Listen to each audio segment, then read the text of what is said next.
बहुत समय पहले की बात है। पुणे के पास पूर्णेंद्रपुर गांव में एक कंजूस ब्राह्मण रहता था। वह ब्राह्मण तो था, लेकिन उसका स्वभाव बिल्कुल बनिए जैसा था। गांव के अंदर उसकी एक दुकान थी, जहां वह लोगों के गहने गिरवी रखकर उन पर पैसे देता था। वह ब्राह्मण बहुत धनवान था। पूर्णेंद्रपुर में सबसे ज्यादा पैसा ब्राह्मण सेठ के पास था। वह ब्राह्मण इतना ज्यादा कंजूस था कि अगर दूध के अंदर एक मक्खी पड़ जाए तो वह उसे भी निकालकर दूध पी लेता था। कुछ दिनों बाद उस ब्राह्मण का विवाह हुआ। उसकी पत्नी का नाम पूजा देवी था। पूजा देवी के पिताजी ने यह सोचकर अपनी बेटी की शादी उस ब्राह्मण से की थी कि वह बहुत पैसे वाला है और उसकी बेटी को कभी किसी चीज की कमी महसूस नहीं होने देगा। फिर उन दोनों का विवाह हो गया। लड़की के पिता ने जितने भी गहने दिए थे वे गहने पूजा देवी रोज पहनती थी। उन गहनों को पहनने के बाद वह रोज सुंदर दिखाई देती थी। एक दिन ब्राह्मण ने अपनी पत्नी से कहा कि तुम अब ये गहने उतार दो, मैं इन्हें अंदर तिजोरी में रख देता हूँ। तब उसकी पत्नी ने पूछा, क्यों? तब ब्राह्मण बोला, देखो ये गहने कितने अच्छे बने हैं, अगर तुम इन्हें रोज पहनोगी तो ये खराब हो जाएंगे। तब पत्नी ने अपने बाहरी गहने उतार कर अपने पति को दे दिए, लेकिन कुछ गहने ऐसे थे जो नहीं उतारे। इतने गहने देने के बाद भी ब्राह्मण चाहता था कि उसकी पत्नी के सारे गहने उतर जाएं। इसलिए वह रोजाना अपनी पत्नी को टोकता रहता था और कहता था कि तुम ये सब गहने उतार कर मुझे दे दो। तब पत्नी ब्राह्मण से कहती थी, ये तो मेरा सौभाग्य है, इन्हें तो मुझे पहने रहने दीजिए। जब पत्नी ने ब्राह्मण को सारे गहने उतार कर नहीं दिए तो ब्राह्मण ने अपनी पत्नी के हाथ का बना भोजन करना भी बंद कर दिया और उससे नाराज हो गया। वह दुकान पर जाकर अपने नौकर से कहता था कि तुम अपने घर से मेरे लिए रोटी बनाकर लेकर आओ। जब ब्राह्मण रात को घर पहुंचा तो उसकी पत्नी ने उससे पूछा, आप मुझसे नाराज क्यों हैं? तब ब्राह्मण ने कहा, तुम मुझे सारे गहने उतार कर क्यों नहीं देती? आखिरकार उसकी पत्नी थक हार कर अपने पति को सारे गहने उतार कर दे देती है। केवल नाक की नथ पहने रखती है और कहती है, यह एक तो रहने दीजिए ताकि यह पता चले कि मैं सौभाग्यवती हूँ। ब्राह्मण की पत्नी रोज घर में ठाकुर जी की पूजा और सेवा किया करती थी, लेकिन वह ब्राह्मण कभी भी अपनी पत्नी के साथ पूजा करते समय नहीं बैठता था। जब वह अपने ससुराल जाता था तब भी उसके सास ससुर उसे मंदिर में दर्शन करने के लिए लेकर जाते थे, लेकिन ब्राह्मण कभी भी अपनी पत्नी को मंदिर नहीं लेकर जाता था, क्योंकि वह सोचता था कि मंदिर जाने से खर्चा होता है। तभी ठाकुर जी एक गरीब व्यक्ति का रूप धारण करके उस ब्राह्मण के पास पहुंचे। ब्राह्मण ने उस गरीब व्यक्ति को देखकर सोचा कि अब इसे भी कुछ पैसे देने होंगे। ब्राह्मण ने गरीब आदमी का मजाक उड़ाते हुए पूछा, आप क्या लेने आए हो? गरीब व्यक्ति ने कहा, मैं बहुत ज्यादा गरीब हूँ और मेरी बेटी की शादी भी करनी है। बेटी की शादी के लिए मुझे थोड़े धन की व्यवस्था करनी है। आप तो बहुत बड़े धनवान सेठ हैं, आप थोड़ी सी कृपा कर दीजिए, थोड़ा सा धन दे दीजिए। तब वह कंजूस ब्राह्मण उसे गरीबी का किस्सा सुनाते हुए कहता है कि मेरे खुद के कपड़े फटे हुए हैं, मैं तुम्हें क्या धन दे दूं? ये कपड़े और सब तो बाहर का दिखावा है, असलियत में मेरे पास कोई पैसा नहीं है। और उस गरीब व्यक्ति से कहा कि मैंने खुद दूसरों से पैसे ले रखे हैं, आप कहीं और से धन की व्यवस्था कीजिए, आपकी बेटी की शादी अच्छी हो। लेकिन ठाकुर जी भी आज ये ठान कर ही आए थे कि वह इस कंजूस सेठ से धन लेकर ही जाएंगे। इसलिए उन्होंने कहा कि जब तक आप मुझे धन नहीं देंगे मैं यहाँ से नहीं जाऊंगा। आपकी शरण में आया हूँ, कुछ तो लेकर जाऊंगा, खाली हाथ तो यहाँ से नहीं जाऊंगा। अंत में वह कंजूस सेठ थक हार कर उस गरीब ब्राह्मण से कहता है कि मैं ऐसे ही किसी को धन नहीं देता, उसके बदले में कोई चीज अपने पास रखता हूँ। अगर तुम्हारे पास कोई ऐसी चीज है जो तुम मुझे दे सकते हो तो वह चीज मुझे दे दो, मैं तुम्हें धन दे दूंगा और जब तुम्हारे पास पैसे आ जाएंगे तो तुम मेरे पैसे वापस दे देना और अपनी चीज वापस ले जाना। इतना कहकर उसने गरीब ब्राह्मण से पूछा कि क्या तुम्हारे पास कुछ देने के लिए है? ठाकुर जी ने उदास मन से कहा कि मेरे पास तो कुछ नहीं है, परंतु आप अपनी दुकान में किसी भी प्रकार का काम करवा लीजिए, वह काम मैं कर दूंगा, जिसके बदले आप मुझे पैसे दे देना।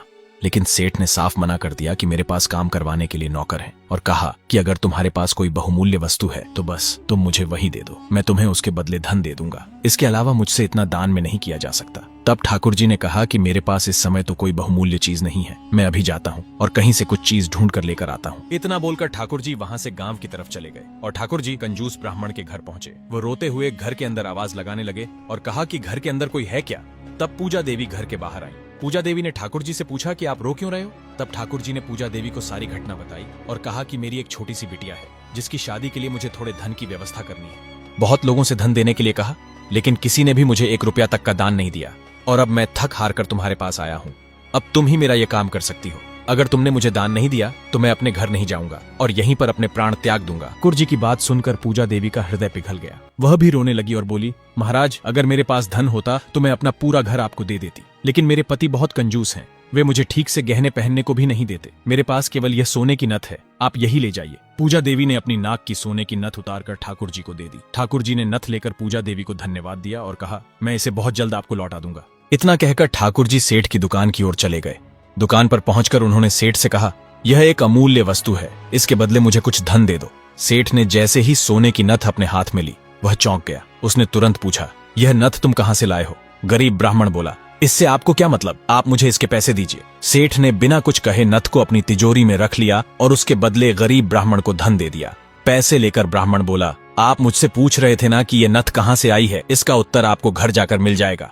इतना कहकर वह वहां से चला गया। इधर सेठ को समझ आ गया कि यह नथ उसकी पत्नी की ही है, जिसे उसने किसी गरीब को दान में दे दिया होगा। सेठ के मुनीम को भी यह बात समझ आ गई। वह दौड़ते हुए सेठ के घर पहुंचा और पूजा देवी से पूछा, क्या आपने किसी गरीब व्यक्ति को सोने की नथ दी थी? पूजा देवी बोली, हाँ, मैंने एक गरीब बुजुर्ग को दी थी। उसके बेटी की शादी के लिए उसके पास धन नहीं था। मुनीम ने कहा, जिसे आपने नथ दी थी वही व्यक्ति नथ लेकर सेठ जी के पास पहुंचा था। अब सेठ जी को सब पता चल गया है और वे घर आ रहे हैं। यह सुनकर पूजा देवी घबरा गई। वह रोती हुई भगवान ठाकुर जी के पास पहुंची और बोली, हे प्रभु, मैंने तो एक गरीब की मदद की थी, आप मुझे यह कैसी सजा दे रहे हैं? मैं अपने पति का क्रोध सहन नहीं कर पाऊंगी। वहीं पास में विष से भरा एक प्याला रखा था।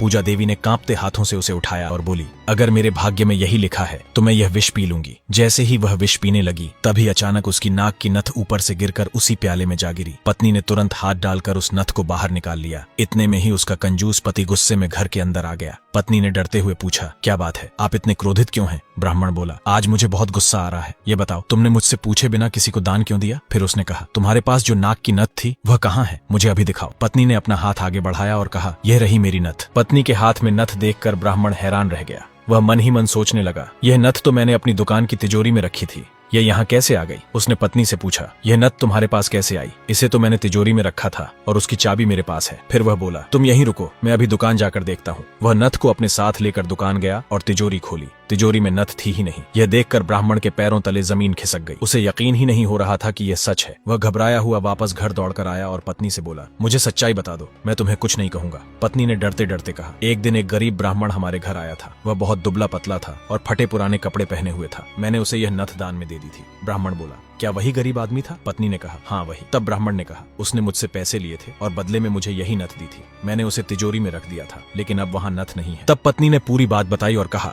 आपके गुस्से से डरकर मैं ठाकुर जी के पास प्रार्थना करने चली गई थी। जब मैं ठाकुर जी के सामने रखे विष के प्याले में से विष पीने लगी तभी ऊपर से वह नथ प्याले के अंदर आकर गिर गई।